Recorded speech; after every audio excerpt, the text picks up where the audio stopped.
us. She is a passionate, inspirational, and prolific international speaker, a thought transformation coach, teacher, solutionist, and DEI strategist.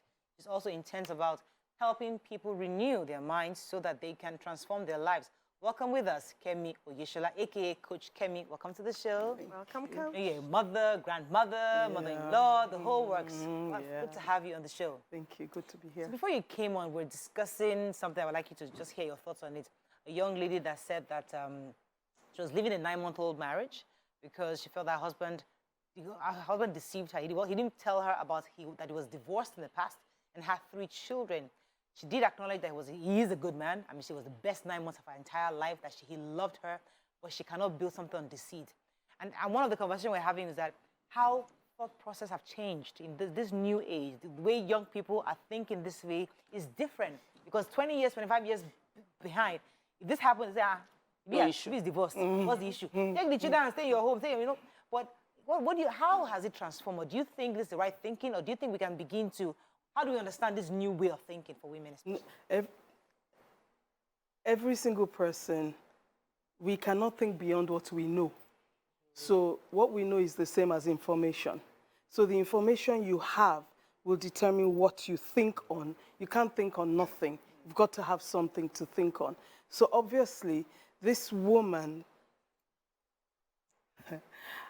I'm divorced. Okay. So I've been separated and divorced since 2006. I think it's a beautiful thing. It's painful. I still recall the pain. But if I were her, if she can say, oh, he loves you very much, I would sit with him. Why didn't you tell me this? Why didn't you? I would get into him. But that's how I think. And because he loves me so much, that is a price. That's it. Okay, we're going to parent these children together, but we're going to have a deep conversation. You didn't have to hide that from me. You shouldn't have. So the way young people think, people like my daughter, they don't take any mess. But again, is how they think. I remember my mom saying to me, Kemi, if you told me you were having problems in your marriage, I would have told you to stay. I thought on it, and I thought, I prefer this Kemi to that Kemi, because I did not like who I was becoming, and it was a whole mess. He's alive and well and remarried, so I'm not going to go into it. But I prefer this person. I thank God for that path. I would not be here today. You would not know me. I probably would be dead because I tried suicide twice. So it's just not worth it. And suicide, to me, people have attacked me for this, is stupid. It's dumb. I did it. It's selfish. It's just silly. It's a lack of thinking. It's just nonsense. So you can hang in there, and you can draw the love of God. I'm a Christian. From within, I like that's something you said, similar to what you said. And I can love you past that. Because who am I? I've done all kinds of things. At 2 o'clock, God forgive me, I won't do it again. 2:05, I'm doing it again. But I have the, God will still be here. Well, I'll come back. God, I'm sorry. Then who do I think I am? What can anybody do? I was in my marriage for 16 and a half years. And the problem started after year 1. But I stayed there because I kept saying to myself, there isn't anything I can't forgive. There isn't anything I can't forgive. And you got to the point where you had to protect your own self. No, not just that. I told him to go. I told him to go, hoping, okay, go away and just think on this matter so that we can fix it. He said, I ain't coming back to you no more. I said, all right, sir. That was painful in it.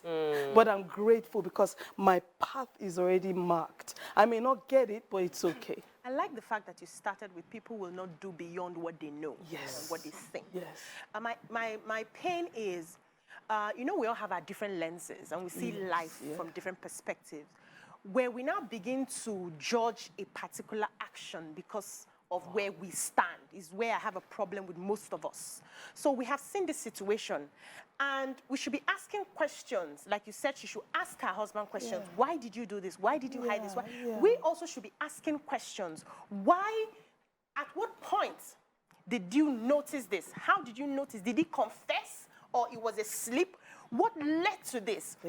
How are you feeling? What actions do you think you need to take? How do you help us build a sort of compassion when things happen to other people and not quickly push them into doing something we feel would justify us as a society. It shows the limitation of our knowledge and information on a simple but very profound thing called love. We don't really get it. The scriptures say greater love has no one than to die, give himself. That is it. But today, you say, if you love me, you die for me. Hey, you think I don't love my life? I'm not dying for you. We don't get it. You see, love goes the distance. Love does not stop. Love does not say, you've done this, I will never do this. Who do we think we are? Where did we drop from?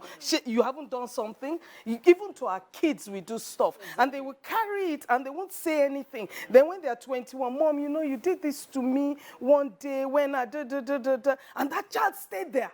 And that child was still laughing with you, and it's so painful. We perish for a lack of knowledge, not die.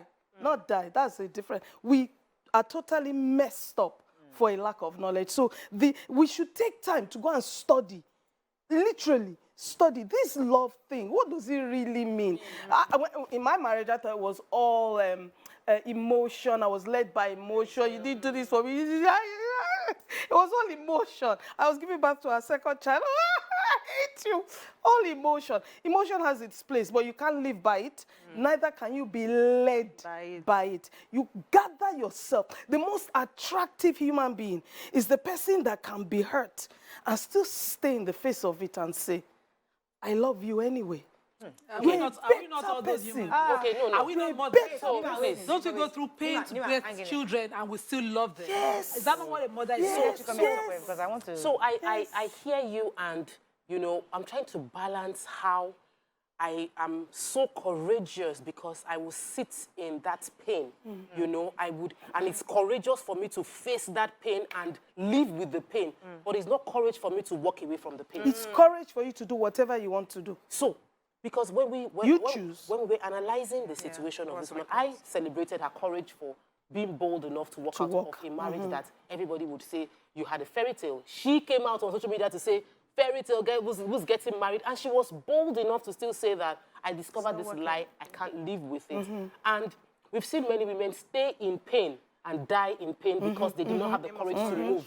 But suddenly when this happened, everybody is castigating this woman. Everybody is insulting her. Everybody feels they know how she could have done it better and how she's not resilient by not staying. Can we talk to those women that have had the confidence to move on, but they are not getting the support? How do they get past that and continue to love themselves in their decision? Hey, sister girl, you ain't going to get no support. It's not about anybody supporting you. If you walk away, and make sure you are beyond happy. If you stay, make sure you are beyond happy. Nobody is tying you anywhere. There is no support. Stop looking for support. That's what weakens us. Because you're looking for support from human beings. It shows the limitation of knowledge, information, and therefore thought. And thought leads to action. Thought leads to words. So get that information right. It's not about, they are supporting me. Nobody looked at me. Nobody gave. Get up. If you've got to live under the bridge to get yourself going, you are so full of value. You are so powerful. You don't even see it. There is a cup full, and you're just looking at, you only have one cup. There are no other cups. There is a cup. Do something with it. Even if it's half full, do something with it. That's just weak. Don't do that. So I believe that, life is in stages and phases. And marriage itself is a phase. Mine will be 14 years next year, and I have seen life. I believe that what she's going through is one thing. Many more she would see, whether in that marriage or outside that marriage. So what kind of person should a person be for the next stage of life? Let's say this stage that she's at now, that stage where she needs companion. What kind of person, what are the values or characteristics that she needs to build up before she goes in? Because she will see things. This one is one. She will see, even next, she will see life will happen, things will come. Hopefully, if she hasn't locked up her heart. You cannot trust this man again. I think exactly. I think men are one of the most misunderstood and one of the most wonderful humans. Can you imagine this world? This only came after I separated a few years later, and I started to learn. She needs to go, to answer your question, she needs to go and meet a life coach. Go and talk to, because sometimes you can't bring this thing out yourself. Somebody, you need to be talking with somebody and they need to be asking you why after everything you say, why, and then you begin to come around to, is that me? Is that what really? And hopefully, the problem I have with many clients is they're not ready.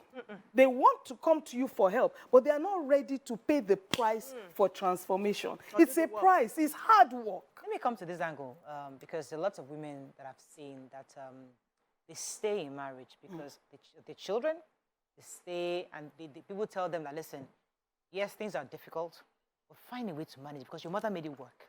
And just like you said, you stayed. You had issues after a year later and you stayed. And we find that those who stay, they stay for the sake of peace, but the relationship becomes toxic for the children, especially. They see their children are seeing their parents fighting and having this. At what point do you think a woman must be able to weigh the options and say, I want to leave? Because, as you said, let's not depend on society, but as a human being, when do you think, because some people don't even get the opportunity, they're killed even before they get to that point. Yeah. So what does a woman do? How far should she go to the point to say, you know what, it's time to move on? There isn't a number for the number of years you stay. I think I stayed too long, but again, that was limited to my knowledge, and so I was thinking a particular way. There are some fundamentals, as in foundational. So when you think of a foundation, you build a house on it. If it's weak, the house is not going to last. A bit of rain, a bit of. So it's the foundational stuff you need to look at. It's the foundational stuff you need to look at. If that is not in place, walk now. 1 month, 2 months, walk now. But before you walk, talk. Bro, this is what's happening. This is not the way it should be. Based on the principles you live by, I live by the scriptures. This is what the scriptures say. That's not what you're doing. How about me? You know, let's talk about this.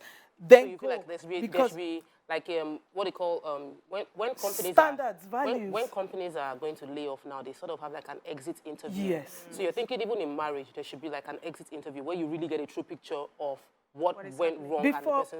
There should be an interview before the exit interview, because the exit interview is you are going. We are not talking about anything. Yes. But let's talk about why I would think of going. I said he should go because it was a toss-up between I'm praying about my marriage, I'm praying about my salvation, I'm praying about my... I said, which kind of... Am I going to live again in this? No, please. I exit you and let me get my acts together, my life with God right. That's primary. And I was married to my pastor. So I didn't want to be one of those, statistics. I said, big deal. My life was going down the drain. I could see a brilliant future that was going to take a lot of energy. I can't be doing, is it this? No, go. And my kids saw it. I didn't know they saw it. One was 13, one was 14, just turned 14. The other was going to be 13 in a few months. And they said, oh, Mom, we saw, the elder said, Mom, I saw everything. Oh. And they both reacted so badly. At the end, when I came out, they got into me. And we're in the UK, they got into him. It was nasty. Let me go to the it's fact not that worth you're it. a thought transformation coach. What does that mean, and how do you help people change their thinking? Oh, okay. Let me first of all say it's different from mindset, because there's a lot of that. So it's your thoughts that set your mind. So it depends on what you come to me with, but I focus on career and marriage, young people, women mostly. So you could come to me with business as well. I find that you cannot do anything without thinking. Nothing, absolutely. So when people say, I didn't think, yes, you did. Your subconscious, your reticular activating system is already recorded all this stuff. So you do it automatically, but you had a thought. And some of those thoughts are like your executive secretary saying, this is what Kemi does at 2 o'clock. Here you go. And that's what happens in your brain. So what I do is we talk about you. We go to the roots. I believe thoughts are the roots. If the roots are healthy, the fruits will be great. It's not a matter of pulling off the bad fruit. It's a matter of treating the roots so that everything will grow beautifully. That's how I work. So I know that coaching is something that we're waking up to, and we really need it. Many people don't know that the statistics of suicide in Nigeria has really increased. We're no longer the happiest country in the world that we used to feel like we were, and many people are resorting to killing themselves. So I want us to talk to, at what point do you start thinking of talking to a coach? What are the things what thoughts should flash through your mind and you'll be like, I need a coach. I need to talk to someone. I need to change the way I'm thinking. I don't like these thoughts in my head. Exactly, that's it. I need to change the way I'm thinking. I don't like the thoughts in my head. I feel overwhelmed. Everything is not working for me. Once you get into that negativity, you need help. But the problem, when I was going through my NLP coaching, we were taught you can't make people, you can't even force a child to come for coaching because they can shut you down. You can talk, they will attend everything, but they're not receiving anything. That's the thing about life. We have control over what we think. We need to decide that we need the help. We need to decide, and when you make that decision, then you come and you get the help, or you don't get the help. I'm done with being emotional about, hey, and they died, and they were with you. Sorry, that was a choice they made. Sorry, but that was a choice they made. I did not make that choice for them. It's all the emotion that you keep saying. I'm here looking after my mom. She's had 4 strokes, but she's still walking. She just can't talk. She feeds herself, all that stuff. And yesterday, she was doing something naughty. I said, Mom, you can't do that. And I carried the tray of food away to bring it back. The carer said, if you go, and my mom got upset. I said, since when? I said, go. The carer said, please go. Say sorry. I said, because I did what? I said, why? I left. About 2-3 hours later, I came back. Are you ready for your food now? Hey, Mom, would you like your food? Okay, but why? Why did you do that? You too, Mom. You should have done that. Okay, please eat.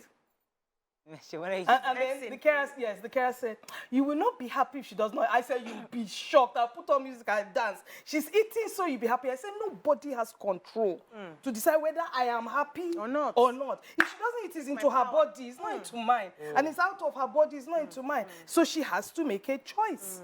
Amazing. You know, some people will get to a point where they are realizing that they no longer need the thoughts in their head, that it's no longer serving them. Not a lot of people even realize that the thoughts have been creating their lives. So if you have somebody who comes to you who is even clueless, doesn't even know that it's the thoughts you have been wiring that has been giving you your life's experiences, how do you start to get them to even process the thoughts? I go through an acronym I call READY, R-E-A-D-Y. First of all, you need to be ready or ripe. Are you really ready? Like a mango that's ripe, it changes color, texture, it droops, sometimes it falls, it is ready. Are you equipped with the thinking, with the notion in your heart that, okay, I need to make, are you equipped? A, are you available for the things you need to do? Because you may not be available to you. And D, you need to decide. Am I going to do what it takes or not? And it has to be a yes. I will do what I need to do. Okay, thank you so much. I'd like that acronym READY. Thank you so much, madam, for coming. I mean, I think we learned quite a few things. Everything starts with a thought. Yes. And every action we do stems from a thought. Thank you so much for joining us. It was a pleasure having you.